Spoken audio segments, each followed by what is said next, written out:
You can cross your fingers and all your toes during a data center migration. You can knock on wood, pluck a dozen four-leaf clovers, or look to your lucky stars for a successful office expansion. You could hold your breath, shut your eyes, and say all the well wishes to help avoid cyber attacks. But none of that truly helps you. Because Next Level Moments need the Next Level Network, with the security, reliability, and expertise to take your business further. AT&T Business, the network more businesses are choosing.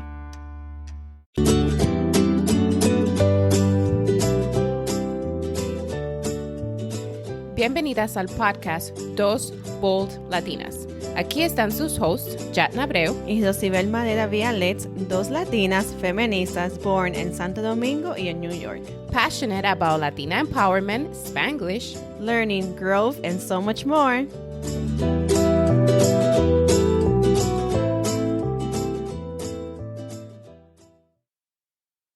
Hola mujeres, happy 2023. We hope you are starting your year with great energy and new goals, which brings us to our first episode this year, where we're talking about creating yourself. And what do we mean by that? Well, en la vida, a lot of us are trying to figure out who we are and what life really means to us. Pero la verdad es que, como dice el dicho, life is not about finding yourself, it's about creating yourself. It's about finding out what we are capable of and learning from our challenges and life to evolve into the person we pretty much aspire to be. The other thing about this entire topic is basically understanding que la vida no es lo que vemos, sino cómo lo vemos. So life isn't about what you see, it's about how you see it. By looking at our problems and life and as challenges and or obstacles, to learn and grow physically, mentally, and even spiritually. We are actually creating and defining ourselves and our lives with every moment we live, every breath we take. Básicamente vivimos para aprender, para poder aprender a vivir. We live to learn so we may learn to live. So today, Rosie and I will share a little bit about how we are both starting to create ourselves or have been doing that for the past couple of years, basically, given our personal experiences and the women we obviously aspire to be. Yes. So I'm gonna, have Rosie jump in here. Thank you, Jatna. And so exciting, our first episode of 2023, and it's like, what a great topic. Yay. But una pregunta para ustedes is like, do you jump out of bed as soon as your alarm goes off? Like, this is a legit question. Like, I want you to, as you're listening, because this was like this is where I'm stuck at of, I don't jump off, and I want that to be my goal. I want to be so excited to start my day. I stop having set alarm set, and my husband stopping to say like, hey, turn off those alarms. Why are you putting on alarms? You're not going to get up. But anyways, I'm sure I'm not the only one with the 6 alarms or more. And yes, I do want to have that, jump right out of bed because I'm so excited to start my day. And I do understand that every day will be like that because every day is not perfect, especially because I'm a human and things happen. However, I do want to find my purpose in life. Now, I honestly feel ungrateful saying this, since if I start to see myself through the lens of gratitude, I have it all. I honestly feel that way, but there's still something missing because I have a loving soul, as a person of who I am. I have a loving God. I have a loving family. I have loving friends. I have a loving podcast, a lovely home, career. I could go on, guys, all these great things I have in my life.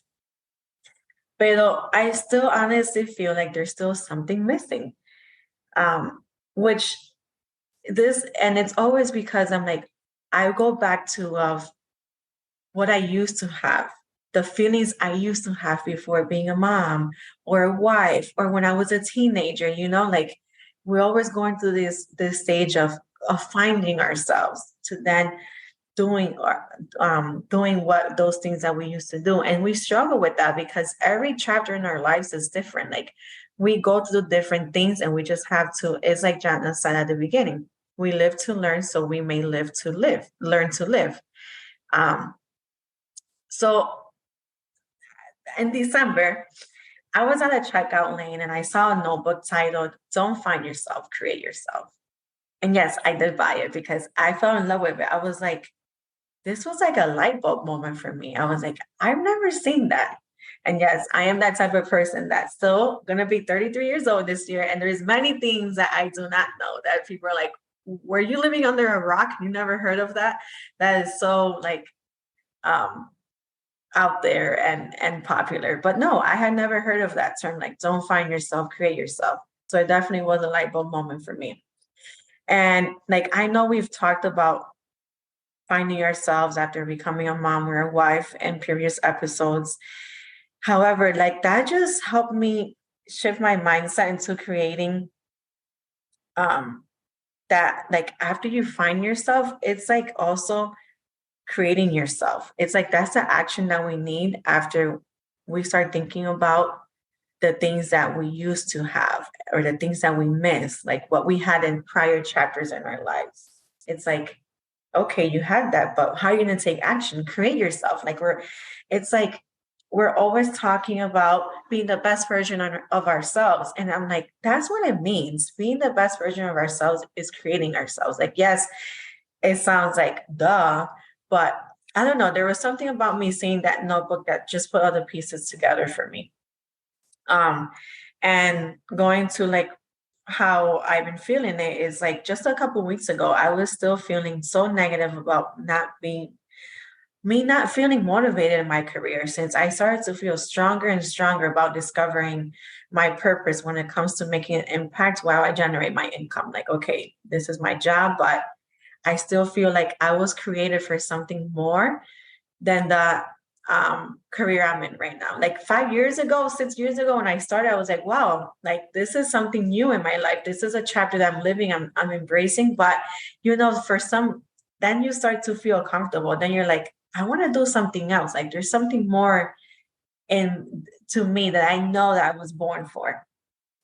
So with that said, like I was like, pero ven acá, Rosibel, you have the power to take the wheel and create yourself to be what you daydream in your mind about. You can stop trying to discover what you like doing as a younger version of yourself to find yourself. So your mindset to create yourself. Like that's what I be thinking because I get caught up in what did I like as a teenager? What did I like when I worked at my parents' store? What did I like before?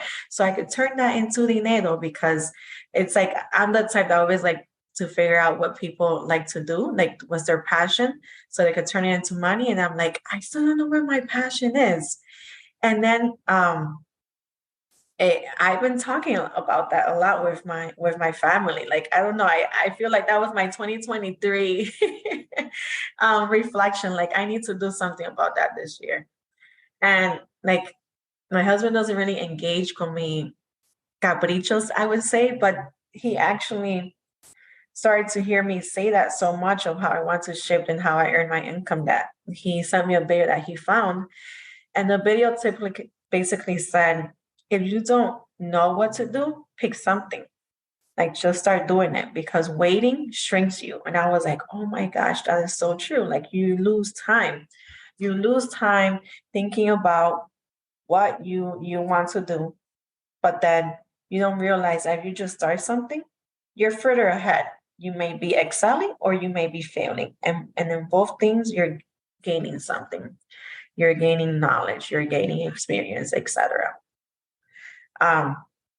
So con eso les digo that now I have shifted my mindset to start being intentional to create the life I want within the chapter I'm in my life. Because again, like we start like again, social media, like, or people that you're like, I'm not there yet. And it's like, stop comparing ourselves. Like we just have to start taking actions. Like if you saw something on social media, don't feel sorry for yourself. Like think up to yourself, what are you doing to get there. Like for me, my example is like when I see these young women being entrepreneurs and they have it all figured out, they found out how to generate income building their own business. And I'm like, I'm not there yet. I want to be there. But then all I say is I want to be there. But what am I actually doing about it? Instead of just staying stuck on trying to figure out what is my passion.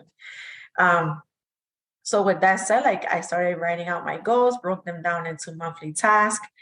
And with that, vision board in progress.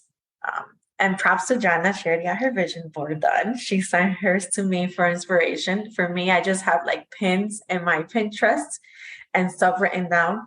But something I want to do this year is like last year I did it digitally and it didn't work as well for me. I'm not like, to me, I just have so many things digitally. This year I do want to have it on pen and paper and like cut out pictures and put it big in my office, because the year prior to that, I had it half the time in my kitchen and I would see it every day. That way, so a tip when you guys are making your vision boards, make sure you put it somewhere that you actually go and walk through it every single day. And then before I turn it over to Jana, I was thinking, let me add something into my love life. I always feel like I bring this in, but I just feel like it's so real and we all go through it too. But this went into of how I also was a reflection of how I need to stop finding myself and how I used to be in my relationship 16 years ago, of when I met my boyfriend, which is husband now. I can't expect that to be now. So I need to start actually creating the marriage life that I want. But in December and January, we were on vacation, and my husband, I felt like, was being a bit of a jerk, to be honest. So I had to stop and start thinking about like, okay, let me stop feeling bad for myself. Let me stop like, oh my gosh. There were like all type of emotions. There was a lot going on. But also there was a lot going on with him. So I had to like shift my mindset and stop to think about like, how does he feel? Why is he acting this way? Because yes, we were both under a lot of stress. We were at our new construction home in DR, which is great. You're like, oh my gosh, you should be happy. But there's things that downfalls that comes with that. Like, we were in this huge empty house and you're seeing things that went wrong, things that you sent money for that weren't done. So I could go into all of that, but just to give you a little bit of a background of how all the stress was in there. But at the end of the day, it was like, okay, let me take a step back. We're here as a family. We're here to make this work. And let's just start to get along. Like let's just start communicating more. And yes, it did. Like I had to stop and think about, why do I keep chasing of how I want this relationship to be, of how it was before? And why not start embracing it with all that we have and just love each other? So with fingers crossed, I can say that I have felt more at peace, like through the end of that trip, even to now. Of course, there's still a lot of work that needs to be done in a relationship, but it's getting there. And I even took in the whole process of creating myself, of embracing it, telling the universe what I want. And I even posted on social media for our 11th year wedding anniversary. And it was like even graphical pictures of like, oh, a kiss or a hug. And it's like, I usually don't do that. And it's always because in my mind, I always felt like I'm not where I want to be in marriage life. But now that mindset, it is shifting onto, no, like create the marriage that you both deserve, that you also want. And just embrace it and stop thinking about and comparison, because we all have the power to create the life that we want as long as we're doing something about it. It's just like, when we're born into certain life like behaviors in our families, we have the choice to not keep building those behaviors into future generations. And that's how I've been seeing it. Like, I don't know. I think it was just something that God put in my life for that notebook that said, don't stop finding yourself, create yourself. I know it sounds simple, but I also hope that for you it's kind of like a light bulb moment too, that you do have the power to create, to be who you are while you're creating the best version of yourself. Because sometimes I have noticed like that's what it means. Like in the process of being the best version of yourself, loving yourself, the whole self-care, the whole, the new me is about that. It's, are you being intentional on creating yourself? So I'll hand it off over to Jatna to hear which chapter she is in her life and how she's creating herself right now. Love that. This is why, like we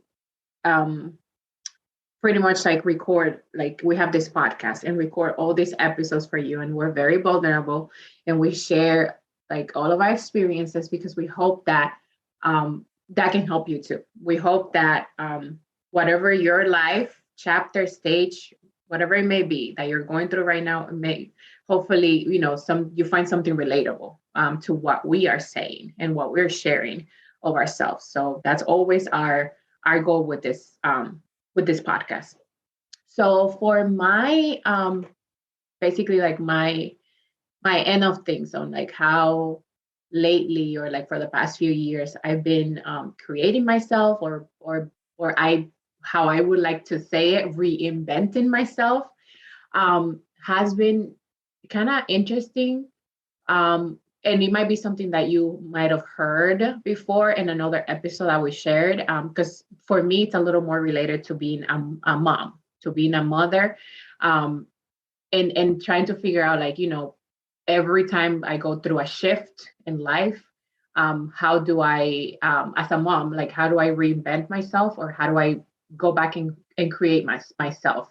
And so you might have heard before that I've talked a little bit about this when we talked about losing ourselves. It's one of our episodes where we talk about being a mom and how we sometimes lose ourselves and we kind of have to find that balance and like take back our lives and figure it out. And we provide tips on that. So for me, again, I feel like I've had to do this twice where I have to reinvent myself or just create myself. The first time was when I had my son, which was in my late 20s. I was around 26 years old. And basically now that I just had a daughter in my early 30s, and just as Rosie mentioned, like I'll be 33 this year as well. So after having my son and being a new mom, I felt like I had lost my identity. And we talked about this again, and then basically couldn't focus on myself anymore because I know that at that moment I had a huge responsibility for raising another human being. And that took a while for me to figure out how I was going to reinvent myself in a way that I kind of needed to do things differently, but also wanted to continue to do some of the things that I still loved and still filled my cup and made me feel like me, like Jack. I still am me, even though I am responsible for someone else's future. So I basically had to think about what I wanted for my future to look like, but knowing that my kids needed to be part of it as well. And so I thought, how can I even accomplish the things I want for my life while also raising decent human beings who are caring, helpful, and most of all, well educated? Because I mean, we talked about this before too, but there's a whole nother level to raising kids as people of color, right? So because there's a lot of things that could happen, and at the end of the day, you just want the best for them, and that they don't have to go through, at least for me, and I know for Rosie as well, you don't want them to have to go through the things that you personally went through. So you avoid at all costs for them to have to experience those things, even though at times we kind of have to let them, fail for themselves so they can actually learn. So back to, how I'm recreating myself. I somehow, through trying and failing, and doing all that challenging stuff, I managed to adjust where I have been able to dedicate time to my son and then be able to excel and continue to focus on my aspirations and goals. And I did manage to get many of them accomplished from that point until now. But then again, the shift happened, right? So last year in November, some of you may know that, so I had a daughter. We welcomed a beautiful baby girl this past fall. And as I start to go back to work again, since again, it happened so fast. Now I'm back to, starting to go back to work and kind of rethinking about my life and what I want to do moving forward, because it's another way where I have to reinvent myself, because now there's another person that I have to, it's dependent on me. I can't help to think about, again, how I can continue to pursue my goals with not one, but two kids, right? So this is where I once again had the need to reinvent, right? I need to reinvent myself and think through what's important for me in my future, but also how I will need to balance it out now that my family has grown and two little human beings are basically depending on me. So I know I'm going to be able to get there, obviously, because I did it once. And then I know I will continue to accomplish my goals once again, because I know there's a lot of hardworking mamas out there who have managed to do, to somehow, I say balance it all. But I mean, I know that's what we always put out there, where we have to balance everything, which is basically kind of impossible. I know some people try to figure it out, and I don't want to call it balance it all out, because that shouldn't be a thing that where we have to, as women, have to do all these things in our lives to be able to, basically be ourselves, right? Like wear all these multiple hats, all these hats that I require of us. But somehow I know that a lot of women out there with 2 kids, more, or 4 kids, or 5 kids, 10 kids, whatever, they have been able to still accomplish their goals. And it's just a matter of time, practice. But I know that, this is another shift in my life. And I, of course, have started to think through how I will continue to create myself as I get older and learn about what exactly I now want my future to look like. So, I share my experience with you all because I know that some of you have been in the same situation or have had the same thoughts, obviously. But I bet you that you too have managed or can manage to create yourself and the life you want to live. It is difficult, yes. Like nobody said it was easy. At times we go through so many things that you're just like, you question, right? Whether or not am I doing the right thing? Like, what did I do wrong? Like you go back, like you do something and then you go back to think about, if I could change that, what did I do wrong to get to this point? Like, how can I move forward? How can I continue to, I guess, develop myself and aspire to be better and like all these things. But at the end of the day, you're very capable and able to, thrive and get to the point where you want in your life and accomplish your goals. Because, Rosie and I have been obviously, like, I want to say like role models that we've tried, we've shared so many things about ourselves in all of our episodes that we hope that we can help you either avoid some of those things or, just listen to our experiences and say like, okay, hold up. Like, I see what they went through. I don't want to do that. So let me take this route instead and take, those tips that we provide and those call to actions that we give you as a thing that you can do for yourself so that you too can have some sort of support or resource to be able to, get to the point where you are looking to be in your life. So with that, I will turn it over to Rosie for her to close us in this episode of creating ourselves and reinventing ourselves. Yes, thank you, Jatna. Bueno, now it'll be short and sweet. We just want you guys to embrace this chapter in life that you are in. Meanwhile, you create the life that you want. Also, with that, don't compare yourself. Everyone has a different path. Number 3 is go out there and get that vision board done. If you have not yet done so, place it somewhere you see every day. For example, your office, your bathroom, your kitchen, wherever you want. And if you want tips on creating a vision board, tune into our episode number 12. Like, we're on episode 48 already, but you got to go back to episode 12 to listen to all things about vision boards. And also, I want to put a little plug in is that in this 2023, we want to start growing more of our podcast. And it would be great. You can help us doing that by giving us your ratings and reviews on Apple Podcasts and Spotify. So thank you so much for tuning in. And we hope that you have an awesome, awesome 2023, that you have the most positive mindset with everything that is thrown to you at this new year. Thank you. Se cuidan mucho. Hasta la próxima. Ciao.